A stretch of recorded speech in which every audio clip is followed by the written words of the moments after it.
श्रीमद् भागवत गीता शिखी जे भगवान श्रीकृष्ण श्रीमद् भागवत गीतार द्वितीय अध्यायर 47तम श्लोक कहले कर्मण्ये बाधिकारस्ते माँ फलेषु तदाचन निजर कर्तव्य कर जाओ फल आशा कर ना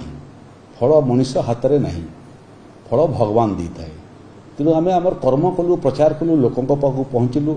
ओडिशा रे भारतीय जनता पार्टी विगत 1.5 वर्ष पाखापाखि कौन विकास करछि नुआपड़ारे कौन विकास करछि ओडिशा रे से तथ्य सहित लोक पाखु गलु आम अपरपक्ष आरंभरू ही विजु जनता दल पराजय स्वीकार कला भलिया तांकर प्रोग्रेस रिपोर्ट लोकों सागर उपस्थापना न करी गोटे पर गोटे बाहानाबाजी कले आदर्श आचरण विधि उल्लंघन हो गला Brahmapur truck load EVM machine पलि आसला ये जो भली भाव से माने ये अभियोग सब आणुंट मत लगुच यहाँ हताशार प्रतिफलन 14 तारीख दिन भोट ग्रहण हम मु ग्रासरूट लेवल रे लोक मानकर भोटर मानकर जो आग्रह देखी ये निर्वाचन को लेकर जो उत्साह देखी एवं जो आशा देखी से तार आधार रे मोर मनरे तिले मात्र संदेह नहीं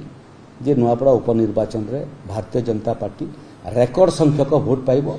एवं रेकर्ड संख्यक भोट व्यवधान रे तार निकटतम प्रतिद्वंदी को हरैब।